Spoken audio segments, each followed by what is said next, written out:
Sofismas são mentiras com aparência de verdade. A nossa sociedade... David, eu esqueci o controle, daí para mim. A nossa sociedade é conduzida por muitos sofismas. Mas a nossa vida pessoal, mesmo depois de nos tornarmos seguidores de Jesus, também pode estar enredada por sofismas. Olha só o que o apóstolo Paulo nos diz nesse texto de 2 Coríntios capítulo 11, versículo 3. Lembre-se que ele está sendo inspirado pelo Espírito Santo, ok? Então, não é só Paulo que está falando aí, Deus está falando conosco através de Paulo. Ele diz: o que receio e quero evitar é que assim como a serpente enganou Eva com astúcia, a mente de vocês seja corrompida e se desvie da sua sincera e pura devoção a Cristo. Sério isso, né? Entre todos os sofismas com os quais nós lidamos, ou com os quais nós possamos vir a lidar, o que mascara de forma mais intensa é aquele que gera incredulidade em nós, aquele que mascara a nossa incredulidade. Esse é o sofisma mais sério. Veja, com o advento da internet, as famosas fake news, o ceticismo, ele foi fortalecido na vida da gente. Não é verdade? Pense bem, a maioria das vezes hoje, quando eu leio alguma coisa na internet, ou quando eu ouço alguma coisa, quando alguém me envia, alguma coisa, me encaminha alguma coisa, eu já acende uma luz amarela, uma luz de alerta. Opa, será que isso aqui é assim mesmo? Será que isso aqui é verdade? Essa semana nós tivemos o falecimento do apresentador de televisão Gugu. Quando a Suzy disse para mim: você sabia que o Gugu tá mal, à beira da morte? Eu só acreditei porque era a Suzy, minha esposa. Porque se viesse isso de algum outro lugar, tivesse chegado para mim, eu ia falar, eu ia entrar no Google para procurar fake news, ia colocar lá. Nós vivemos num tempo assim, diante das dúvidas que surgem sobre o que é ou não é real, diante da ideia de que a razão humana é a medida final da verdade, a ordem do dia, é duvidar das pessoas, é duvidar de tudo e de todos. Isso não surgiu do nada, ok? A gente vem num movimento já há anos, chamado pós-modernidade, aonde um dos pressupostos básicos da pós-modernidade é nos levar à relativização da verdade, nos levar a duvidar se tudo aquilo que nós recebemos, se tudo aquilo que nós herdamos da história e tudo mais, de fato é daquele jeito. Se aquilo não é a narrativa de alguém, portanto pode ter uma outra narrativa. A gente vê isso em todas as áreas. Por exemplo, para você perceber isso de uma forma muito simples, a gente vê isso nas histórias infantis. Acabou de ser lançado, já está há algumas semanas no cinema, o filme Malévola 2. Cara, a Malévola que eu conheço sempre foi malévola. Ela sempre foi má. Ela sempre se transformou num dragão, que o príncipe depois com as fadinhas lá, feriu o coração dela. Mas aí vem uma narrativa mostrando para você que a Malévola, ela não é tão ruim assim. Tem um motivo para ela ser assim. Aí vem uma segunda narrativa mostrando para você que além dela não ser tão ruim assim, na verdade ela é a heroína da história. Pera lá, como é que é isso? Daqui a pouco a gente vai ter um filme onde o Capitão Gancho é o herói e não o Peter Pan. Mas é isso. Narrativas. Então, a pós-modernidade levou-nos, ou propõe a nos levar a questionar aquilo que a gente herdou, aquilo que a gente recebeu. Quem disse que a história do Brasil é do jeito que é? Quem disse que o nazismo foi do jeito que foi? E aí a gente começa a se questionar. A gente está vivendo numa era marcada por esse ceticismo. Agora, por outro lado, ninguém vive sem confiança. Pare e pense. Ninguém vive a parte da confiança. Se não houver uma medida de confiança em você, você não estaria hoje aqui. Sabe onde você estaria? Dentro da sua casa, dentro do seu quarto, debaixo das suas cobertas, morrendo de medo de alguma coisa acontecendo na sua vida. Eu não vou sair de casa hoje porque eu posso bater com o carro. Eu não vou sair de casa hoje porque eu posso ser assaltado. Eu não vou sair de casa hoje porque eu posso morrer. Um cachorro pode me morder e ele vai me dar tétano e aí eu vou morrer. É assim. Para que a vida funcione, há um sistema embutido em nós, que nos leva a sermos crédulos. O contrário disso seria anarquia total. Deixe-me dar alguns exemplos para você, para provar para você como os seres humanos, não só você, os seres humanos, nós carregamos essa credulidade no nosso coração.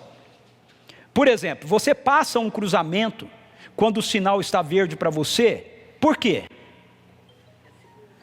Porque você acredita que o outro lado vai parar, não é?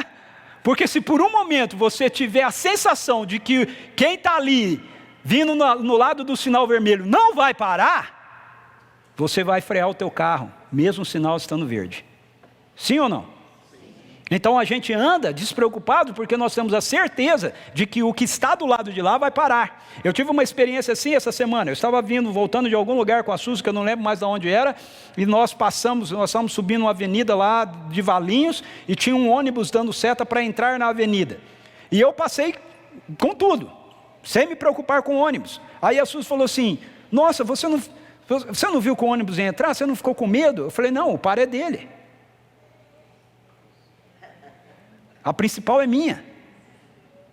Então a gente dirige com essa convicção. A gente dirige com essa certeza. Quem não tem essa certeza não consegue dirigir. Sim ou não?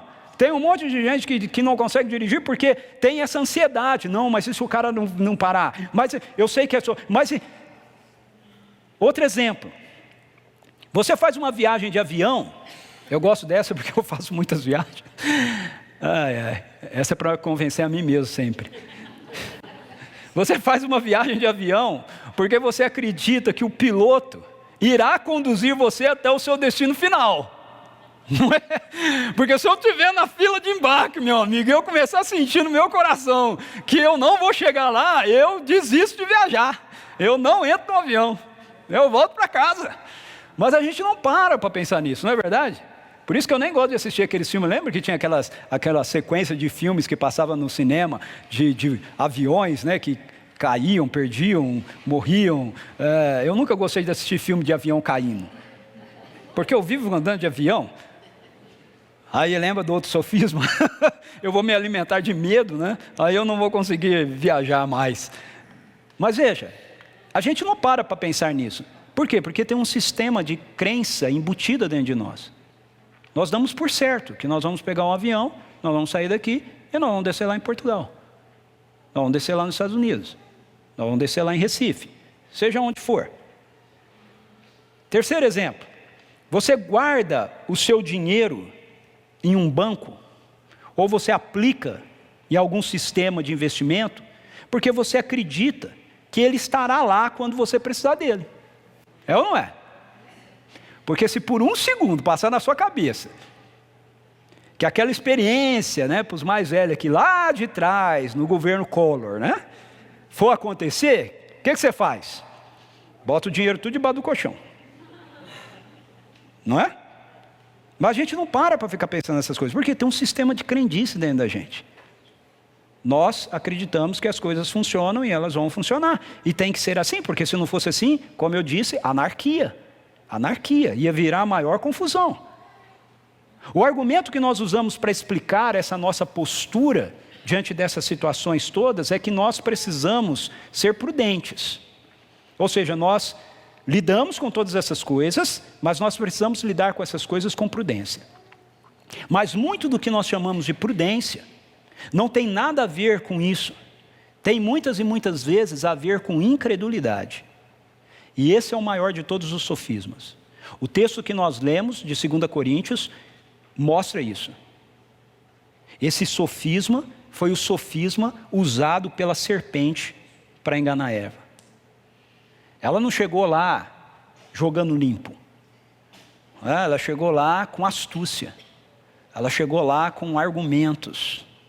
E os argumentos astuciosos da serpente levou Eva a questionar a fé que ela tinha naquilo que Deus disse a respeito deles. A serpente disse para Eva: coma do fruto e serão como Deus. E quando eles comeram do fruto, eles duvidaram daquilo que Deus havia dito. Deus havia dito: façamos o homem à nossa imagem e à nossa semelhança. Então a humanidade já era igual a Deus. Não precisava comer do fruto para se tornar igual. Já éramos iguais. Mas a serpente ilude Eva. E está levando Eva a se convencer de que ela precisa de algo mais para ter a certeza e a garantia de que, de fato, nós, seres humanos, seremos como Deus. Ou seja, a serpente questiona a palavra de Deus. Não é o mesmo que continua ocorrendo conosco? Quando não fazemos aquilo que as Escrituras nos dizem, com o argumento de que nós precisamos ser prudentes, nós estamos, na verdade, mascarando a nossa incredulidade. Quando a gente lê o livro e a gente não segue aquilo que está sendo dito para nós aqui, com o argumento de que não, mas tudo bem, está aqui, mas a gente tem que ser prudente. Na verdade, nós estamos mascarando a nossa incredulidade. Não confiamos, não acreditamos no que o Senhor diz. Deixe-me dar alguns exemplos. Quando nós achamos difícil, que é muito difícil, perdoar alguém. Quando achamos que é difícil, muito difícil, amar o nosso inimigo. Quando achamos que é difícil, muito difícil, sermos generosos e fiéis com os nossos recursos financeiros. Quando achamos que aquilo que Jesus diz é válido para o passado.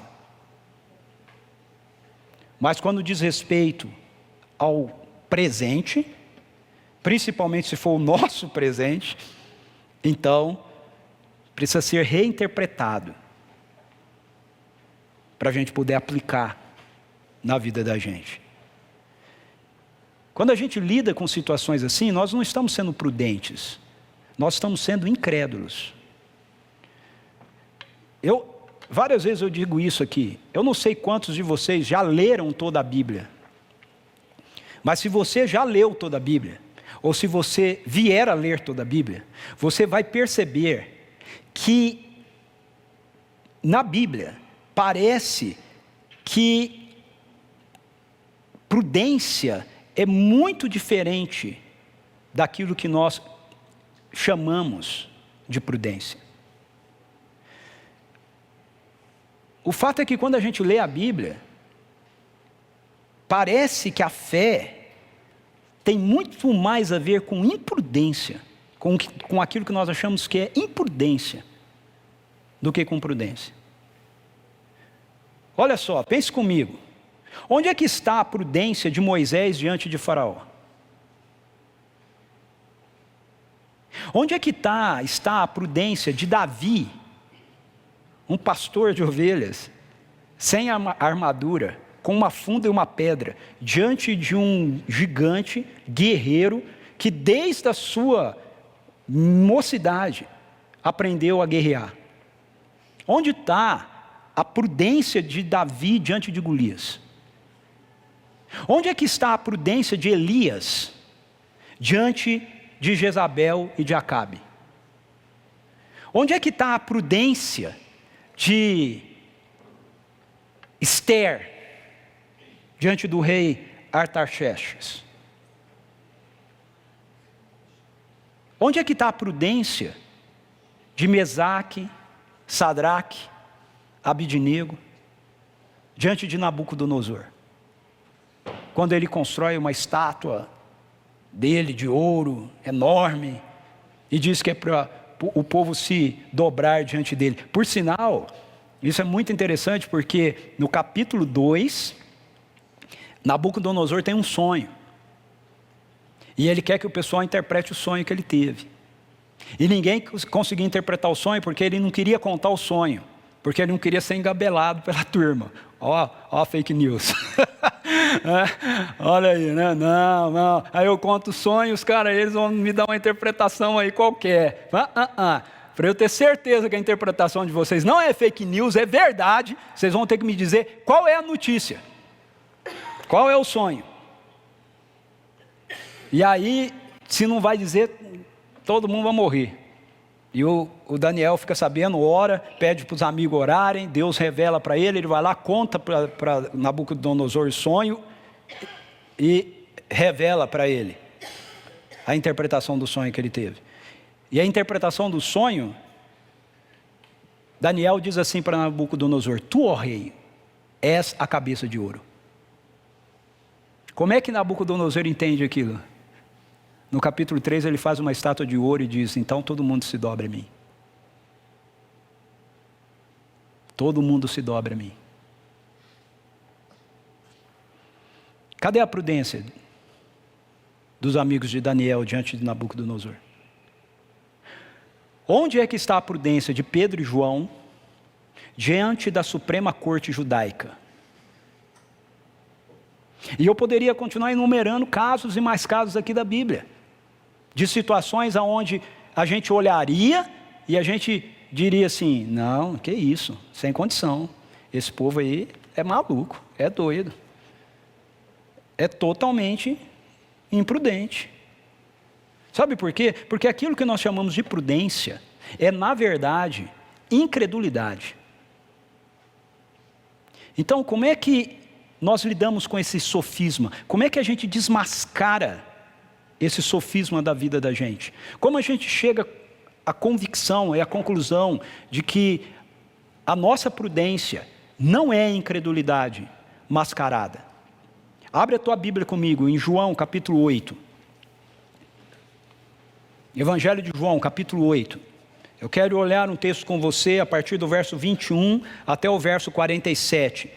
Aí nesse texto nós temos um diálogo de Jesus com um grupo de pessoas, que muito interessantemente o texto nos diz que essas pessoas, depois de ouvirem um discurso de Jesus, afirmaram crer nele.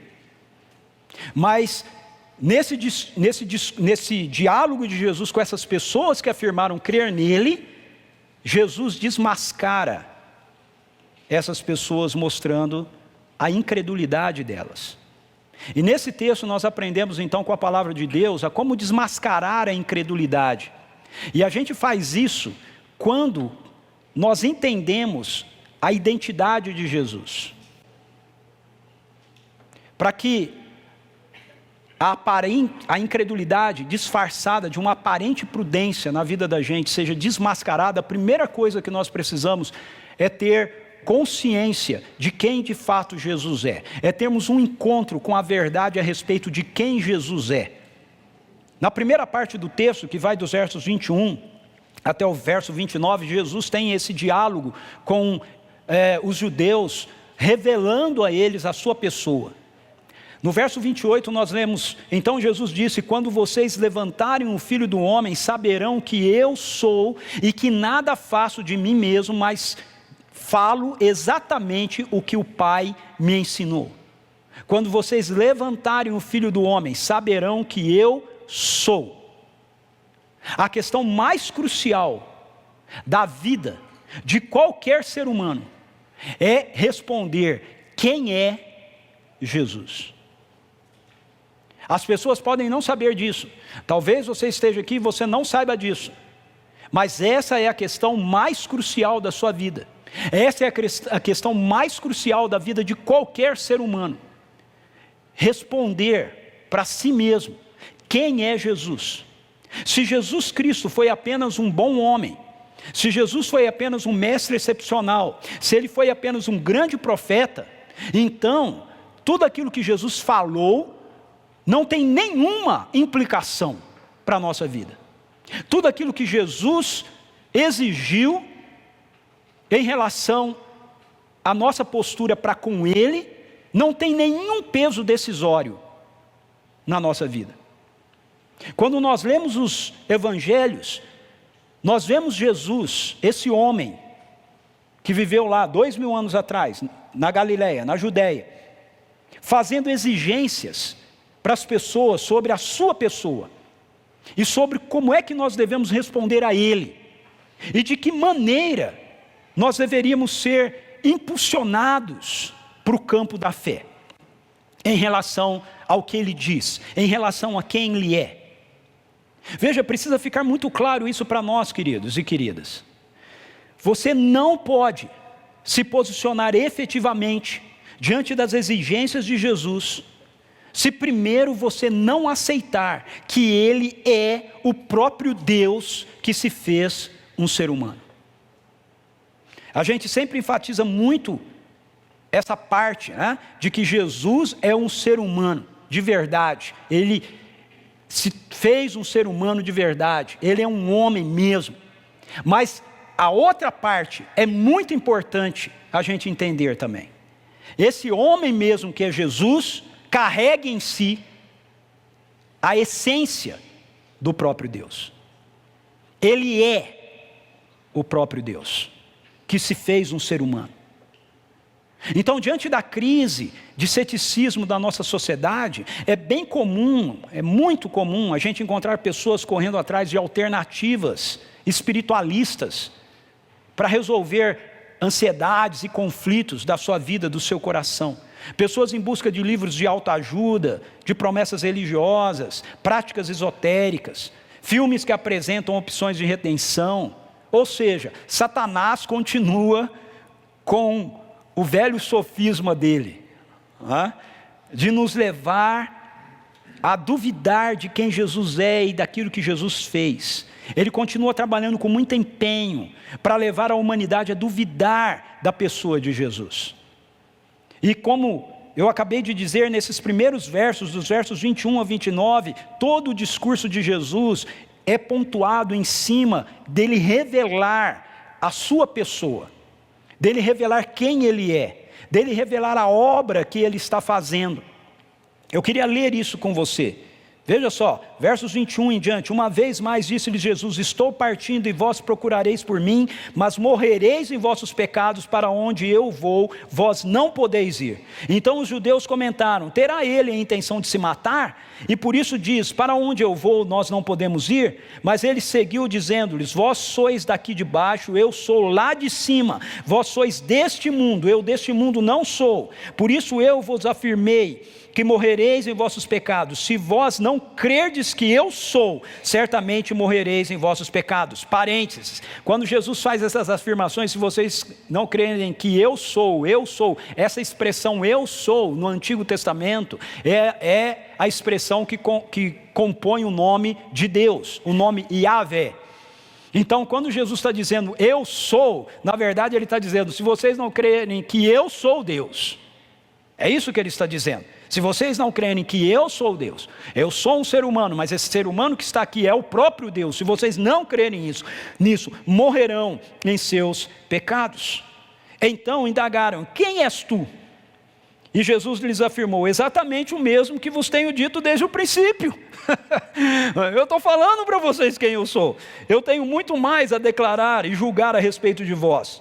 Pois aquele que me enviou, que é o Pai, é digno de toda confiança. Assim transmito ao mundo as palavras que dele ouvi. Os judeus, contudo, não entenderam que lhes falava acerca do Pai. Então Jesus preveniu-os: quando tiverdes elevado o Filho do Homem, então sabereis que eu sou, e que nada faço de mim mesmo, mas transmito tudo conforme o meu Pai me ensinou. E aquele que me enviou está comigo. O Pai não me deixou só, pois eu sempre cumpro a sua vontade, como lhe agrada. Então veja que todo o discurso de Jesus aqui tem como centro revelar que a vida do Pai está nele, que ele carrega a realidade do próprio Deus nele. E talvez a gente diga assim: ok, eu acredito nisso, mas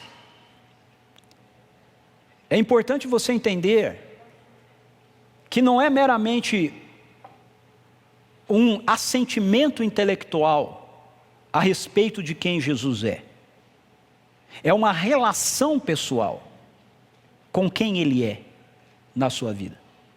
O pastor David Wilkerson pode nos ajudar aqui com essa frase dele. Veja o que ele diz: veja, podemos testificar de nosso relacionamento com Cristo. Podemos chorar quando o adoramos. Podemos dizer que somos amigos de Deus. Mas deve chegar uma hora, em meio às lutas e tribulações, quando verdadeiramente permitimos que Ele nos seja Deus, o Deus do impossível. Chega um momento em que nós temos que permitir, nos render à realidade de que Ele é Deus para nós, em nós. Não apenas da nossa fé, mas da nossa vivência, da nossa experiência. Parece-me que Deus quis falar muito isso conosco aqui no nosso tempo de adoração. Nós só desmascaramos a incredulidade disfarçada de prudência quando nós compreendemos que Jesus é o eu sou. Ele é o eterno Deus. Ele não é só um mestre. Ele não é só um poderoso profeta. Ele é o eterno Deus que se fez um ser humano. Mas o texto vai continuar e a gente vai ver que nós desmascaramos a incredulidade que se disfarça dessa prudência quando nós vivemos como autênticos discípulos de Jesus. O resultado dessa conversa de Jesus com esses judeus está no verso 30, que diz assim: tendo proferido essas palavras, muitos creram nele. Muitos creram nele.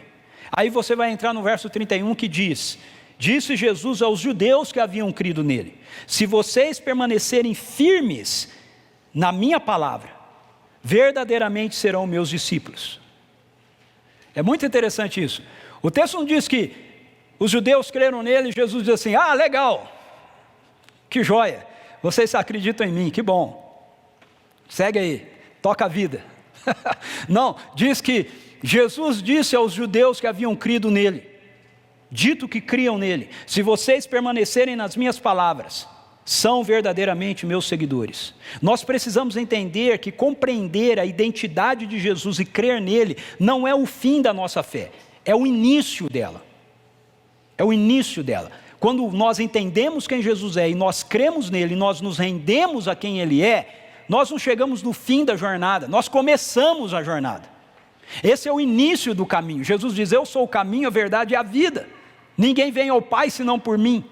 Então esse reconhecimento de quem ele é não é o fim do caminho, é o início do caminho. Agora que nós entramos no caminho, agora que nós vamos começar a caminhar. E é justamente a partir daqui que nós começamos a lidar com a verdadeira batalha com esse sofisma da incredulidade que se disfarça de prudência. É a partir daqui. Se Satanás não pôde nos impedir de crer em quem Jesus é, então ele vai tentar de tudo para nos convencer que nós não precisamos ser verdadeiros seguidores dele. Nós não precisamos ser pessoas realmente comprometidas com quem Jesus Cristo é e com aquilo que ele propõe para a gente. Basta crer nele. Basta crer nele. Isso é suficiente, você crê nele. Eu converso com muitas pessoas todas as semanas, nas ruas, nos mercados, na academia, onde eu estou, e muitas delas dizem para mim que elas creem em Jesus. Mas veja, isso não é suficiente. Você dizer que crê em Jesus não é suficiente. A questão é, se você crê em Jesus, o que você faz a partir disso? Esse é o ponto. Quantas vezes nós achamos que precisamos ser prudentes frente ao que Jesus nos chama para assumir? Porque isso será muito arriscado. Viver do jeito que Jesus pede para a gente é muito arriscado. Sabe, quantas vezes eu já ouvi adultos dizendo para seus filhos, pais dizendo para seus filhos, adultos dizendo para as crianças, para adolescentes, ou mesmo uma pessoa mais tempo na igreja, falando com uma pessoa que acabou de chegar na fé, argumentando e dizendo, sim, a Bíblia diz isso assim, mas isso não é bem assim. Não é bem desse jeito. Pare e pense. Quantas vezes a gente diz isso? Quantas vezes eu já li o texto, por exemplo, do jovem rico, que Jesus diz assim, vai e vende tudo que você tem e dá aos pobres, e terás um tesouro nos céus. E pregando, primeiramente, às vezes para mim mesmo, mas muitas vezes também pregando, eu disse assim, não é que Jesus está exigindo isso de você, Jesus está exigindo isso dele. Não, Jesus está exigindo isso de você também. E Ele está exigindo isso de mim também. Porque Jesus diz que se nós confiarmos nas nossas riquezas, nós não entraremos no reino dos céus. Ele diz quão difícil é um rico entrar no reino dos céus. Por quê? Porque nós depositamos confiança naquilo que o nosso braço pode fazer. E nós tentamos facilitar isso. Prudência. O que eu vou fazer? Eu vou vender tudo que eu tenho? E aí? Vou dar aos pobres? Como é que eu faço? Discípulos de Jesus são pessoas que o seguem em submissão e obediência prazerosa. Não é assim, tem que fazer, né? Jesus mandou. Fazer o quê, né? Ele é o rei. Não. Como dizia um ex-discípulo meu, e agora meu mentoreado, né? Alguns de vocês conhecem ele aqui, o Ricardo Borim, pastor Ricardo Borim. A obediência tem que ser tia, total, imediata e alegre. Total, imediata e alegre. Obediência a Deus que faz com que a gente esteja carregado de rancor, porque nós estamos fazendo aquilo que Ele mandou, não é aceita por Deus como obediência. Mas nós tentamos resolver essa questão, dizendo, não é bem isso, sabe? Eu estou procurando ser prudente. Discípulos autênticos são pessoas que querem viver a partir daquilo que Jesus expressa. Segundo o texto, há duas características que expressam que uma pessoa é um autêntico discípulo de Jesus Cristo. Veja, o verso 31 mostra para a gente uma característica. Jesus diz assim, se você acredita em mim, você vai permanecer, na minha palavra. Verso 31. Se permanecerdes na minha palavra, verdadeiramente sereis meus discípulos. Então, uma característica de nós sermos discípulos verdadeiros de Jesus é que nós permanecemos na sua palavra. Ou seja, nós, como diz Tiago, não lemos isso, nos informamos, e aí saímos e continuamos fazendo as coisas do nosso jeito. Nós lemos e nós passamos a fazer as coisas do jeito que as Escrituras estão dizendo para a gente. Porque Tiago diz que se nós não devemos ser ouvintes negligentes, mas operosos praticantes da palavra. A segunda característica está no verso 32 e ela é repetida no verso 36. E é muito interessante essa relação, que tem a ver com o conhecimento íntimo da pessoa de Jesus. Jesus fala que um verdadeiro discípulo permanece na sua palavra, e aí ele diz no verso 32, e conhecereis a verdade, e a verdade vos libertará. E talvez, porque a primeira menção dele é sobre permanecermos na palavra dele, a gente possa interpretar essa ideia da verdade como sendo uma apropriação intelectual de um conjunto de conceitos a respeito de Jesus. Mas olha o que ele diz no verso 36. No verso 36 ele diz, assim sendo, o Filho vos libertará e sereis verdadeiramente livres. Então coloque as duas juntas. A verdade te liberta, mas a verdade que te liberta é o Filho. Ele diz no verso 36, se o Filho vos libertar, sereis verdadeiramente livres. Então a verdade da qual ele está falando aqui, não tem a ver com conceitos, ainda que verdadeiros, a respeito de quem Jesus é. Tem a ver com a pessoa dele. Ele é a verdade. Jesus diz, eu sou a verdade, o caminho e a vida. Então isso tem a ver com intimidade, com a pessoa dele. Então essas são duas características de discípulos de Jesus. Eles permanecem na palavra e eles têm vida de intimidade com a pessoa de Jesus. O resultado de nós sermos discípulos de Jesus Cristo é que nós passamos a ser identificados com Ele. Nós não somos mais escravos do pecado. Nós somos filhos de Deus. Nós não deixamos de ser escravos do pecado para nos tornarmos escravos do Pai. Nós deixamos de ser escravos do pecado para nos tornarmos filhos do Pai. Olha o verso 35. O escravo não fica em casa para sempre, mas o filho permanece para sempre. Assim sendo, se o Filho vos libertar, sereis verdadeiramente livres. No verso anterior, ele diz, 34 ele diz, em verdade vos asseguro, todo aquele que pratica o pecado é escravo do pecado. O escravo não fica em casa para sempre, mas o filho permanece para sempre. Então antes nós éramos escravos do pecado, mas se o Filho nos libertou, então agora nós não somos mais escravos do pecado. Nós permanecemos na casa como filhos. Nós permanecemos na presença do Pai como filho. Nós precisamos de olhar então para os mandamentos de Jesus como se eles fossem algo maravilhoso. Nós temos que parar de olhar para aquilo que Jesus nos manda, aquilo que Jesus nos diz, como se isso fosse algo ruim, como se fosse algo pesado, como se fosse algo difícil. Porque ele diz, se vocês conhecem o Filho vai libertar vocês, se vocês permanecem na minha palavra. Aquilo que Deus propõe para a minha vida e para a sua vida, aquilo que Jesus nos orienta, não é ruim. Eles são a essência da satisfação e alegria da nossa vida. Obedecer os seus mandamentos nos torna íntimos de Jesus, assim como Ele é íntimo do Pai. Jesus diz isso, eu obedeço os mandamentos do meu Pai.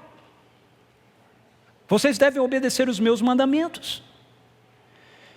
Sermos moderados na nossa prontidão em obedecer a palavra de Deus, não é prudência, é incredulidade. Sabe, quando a gente lê as Escrituras, a gente ouve como maridos as Escrituras dizendo para a gente amar a nossa esposa como Cristo ama a igreja. E a gente diz assim, mas eu preciso ser prudente, né? Porque maldito o homem que confia no outro homem. Quanto mais uma mulher. Isso não é prudência. Desculpe, isso é burrice. Tá? É burrice, não é prudência. Se você ficou ofendido quando eu falar burrice, eu vou usar um termo bíblico. É tolice. Tá bom? É tolice. Assim como mulheres têm que sair dessa vibe feminista que a gente está vivendo aí, de feminismo. Não tem virtude nenhuma você querer ser feminista. Você dizer, não vou ser submissa a marido com isso nenhuma.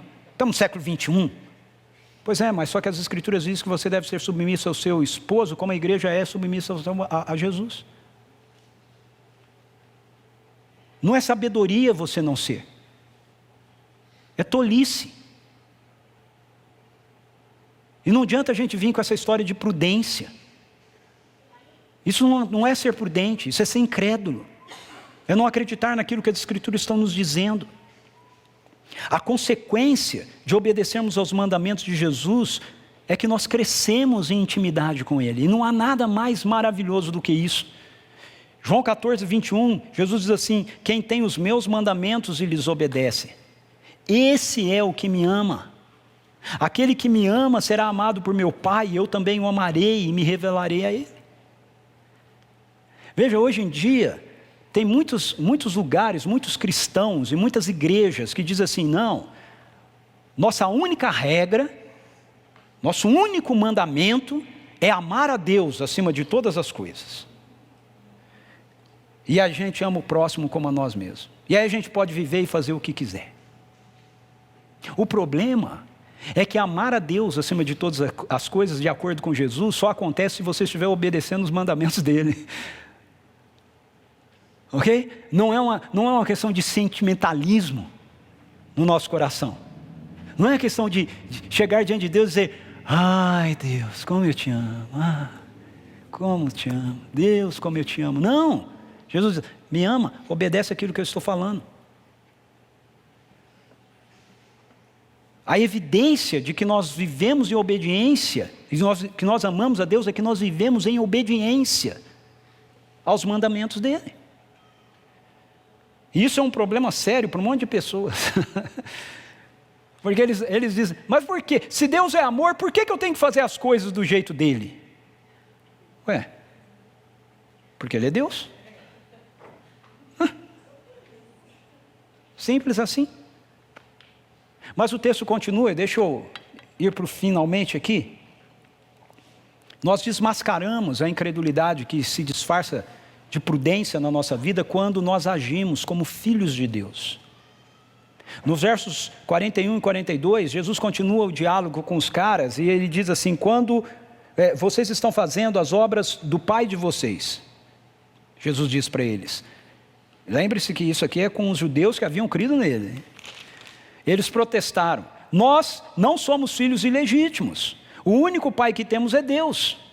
Disse-lhes Jesus: se Deus fosse o pai de vocês, vocês me amariam, pois eu vim de Deus e agora estou aqui.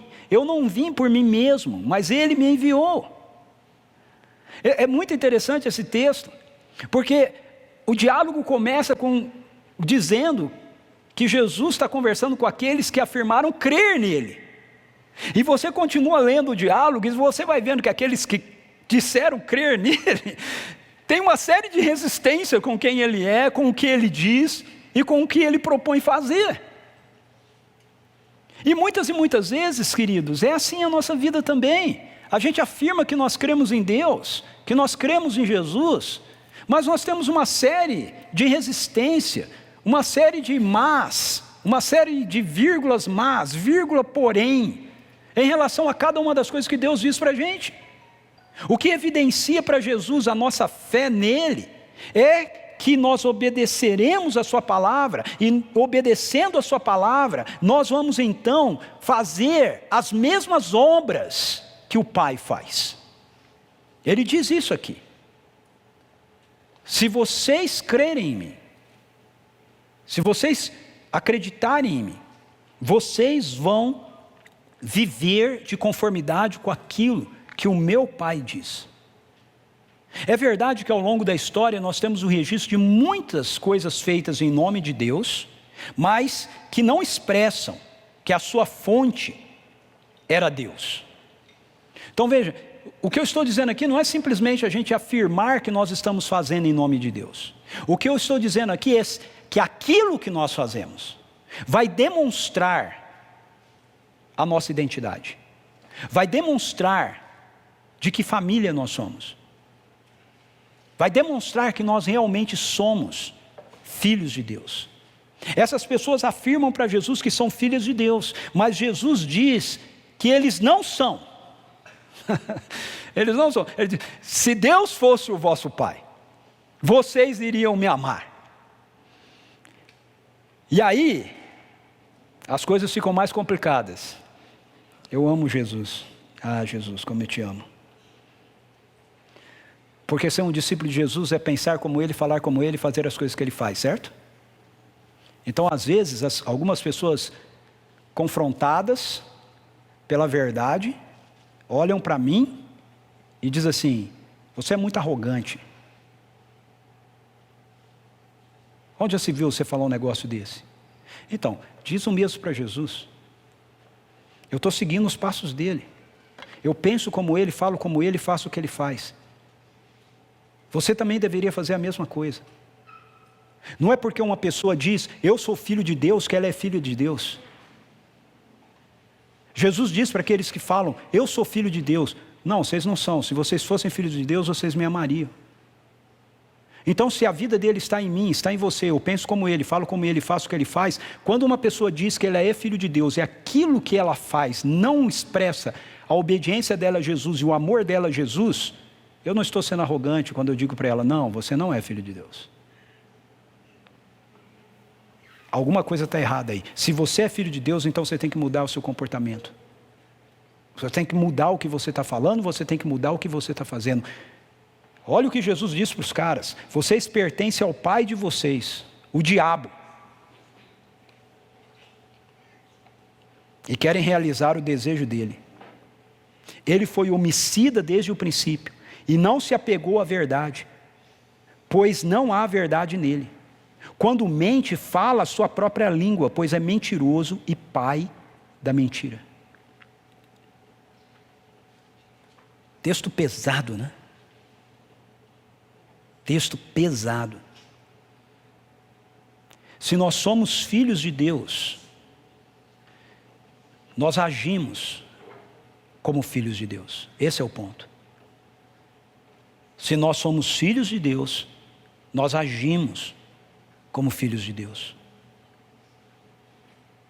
Essa é a mesma ideia de João, em 1 João.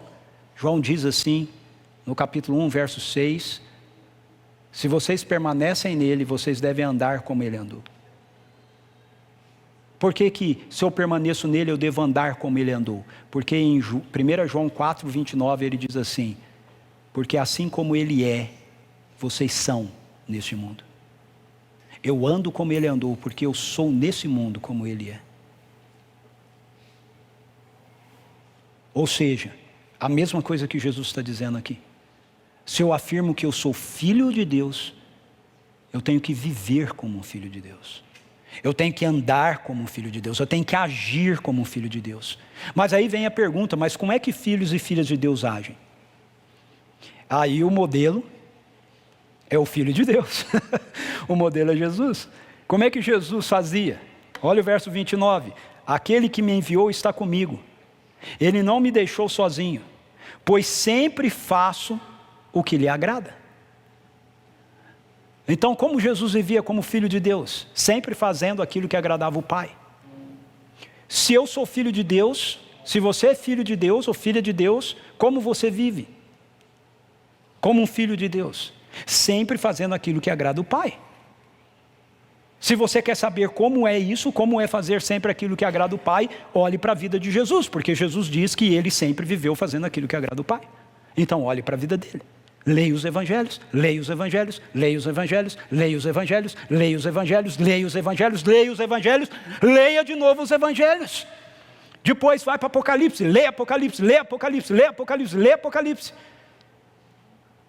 Eles estão mostrando para a gente a vida de Jesus. Depois leia as epístolas. Veja como eles vivem. É a vida de Jesus. A Bíblia é Jesus impresso. Leia as Escrituras. Você diria que Jesus foi uma pessoa que foi prudente? Eu diria que sim. Mas a sua prudência se baseava em sua fé no Pai. Essa era a fonte da sua prudência. O que levava Jesus a ir além do que a maioria de nós pensa ser conveniente. Então, quando eu olho para Jesus, Eu vejo alguém que me ensina a viver de uma forma prudente, mas sem incredulidade. Quando nós realmente acreditamos no que Jesus Cristo nos diz, no que o Espírito Santo nos revela, então a incredulidade, que se disfarça de prudência, deixará de ter influência sobre as nossas vidas. Assim como Jesus, nós somos chamados para andar nessa intimidade com o nosso Pai. Nós somos chamados para receber o Espírito Santo que nos conduz a toda a verdade. Jesus diz isso para os seus seguidores. Eu não vou deixar vocês sozinhos, eu vou enviar o Espírito Santo e Ele vai conduzir vocês a toda a verdade. Então, para que nós possamos agir como filhos e filhas de Deus, nós precisamos manter os nossos olhos focados em Jesus, que é o Filho unigênito do Eterno Pai, que é o autor e consumador da nossa fé.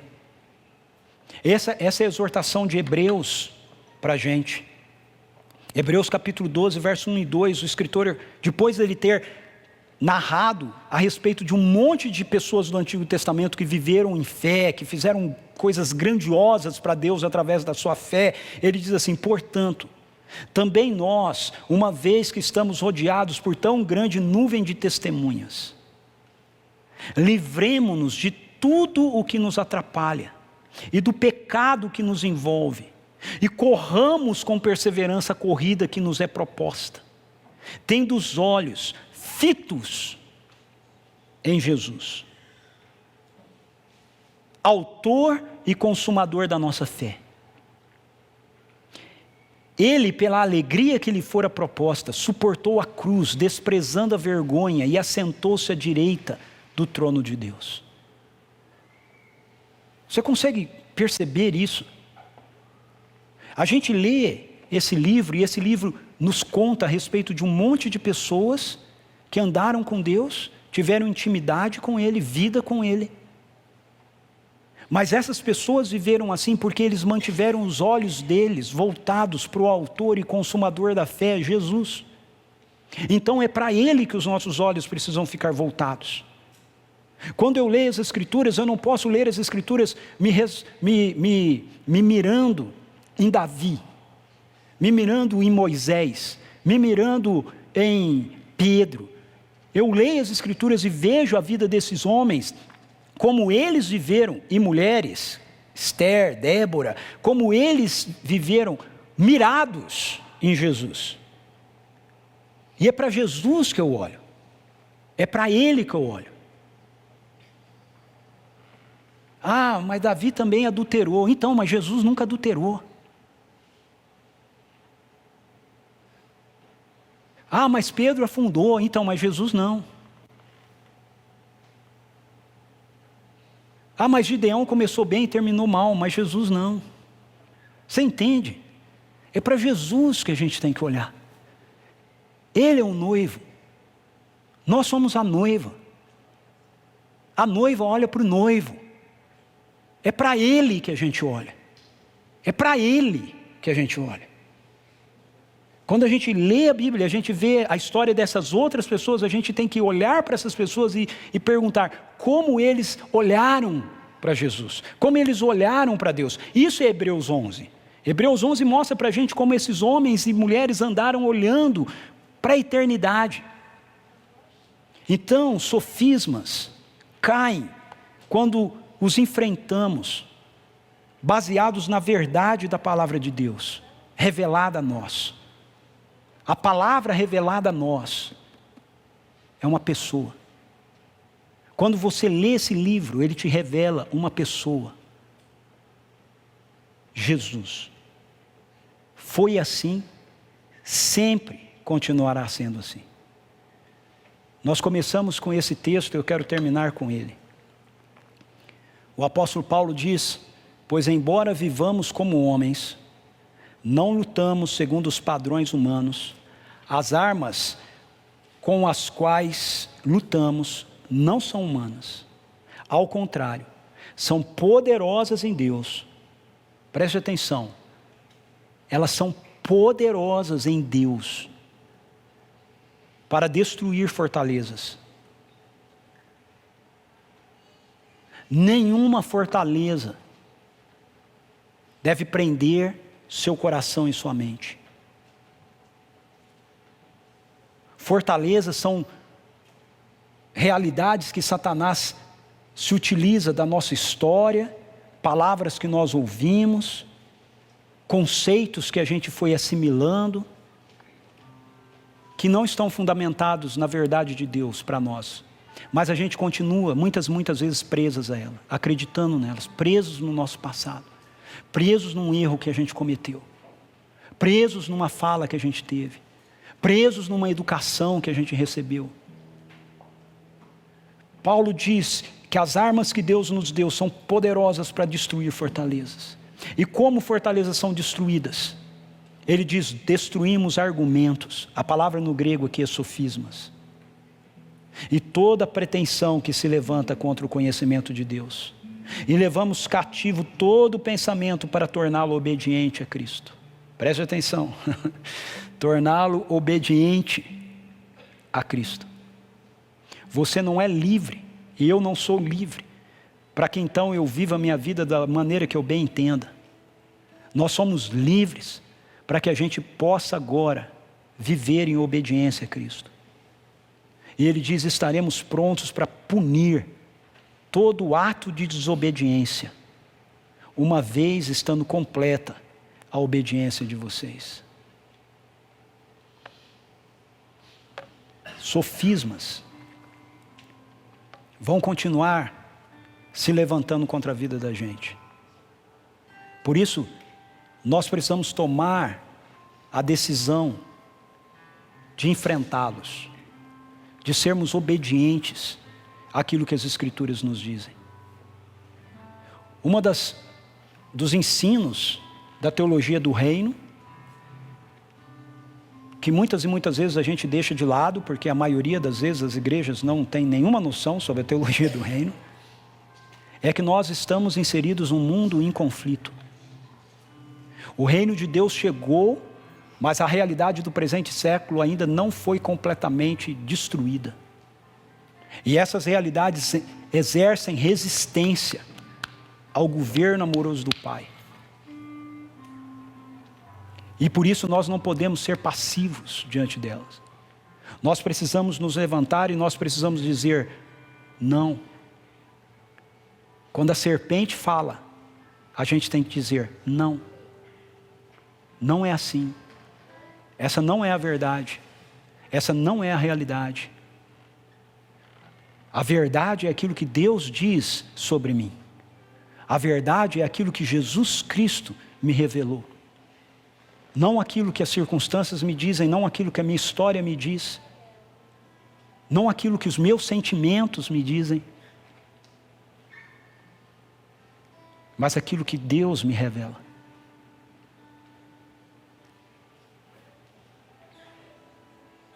Nós passamos o mês todo falando a respeito de vários sofismas. Essa foi uma das séries do ano. Eu acho que o pastor David vai concordar comigo. Aonde nós mais enfrentamos batalhas espirituais para produzi-la, para trazê-las a vocês. Porque tudo que Satanás quer é nos manter cativos aí. Em um ou mais desses sofismas. Gritando nos nossos ouvidos. Não é assim, não é assim, do jeito que vocês estão ouvindo. Não. Reconhecer que vocês têm valor na presença de Deus, isso é arrogância. Vocês não podem reconhecer os dons, as capacitações, os talentos que Deus deu para vocês. Falar que vocês são bons em algo é soberba.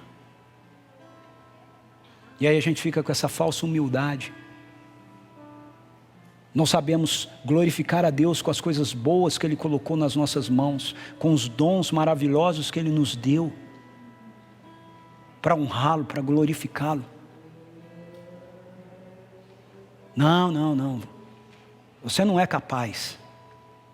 Você não consegue. O Wesley consegue falar com as pessoas e orar por elas na rua, mas você não. Você não sabe. É arriscado. Aí nós somos presos por essa mentira do medo.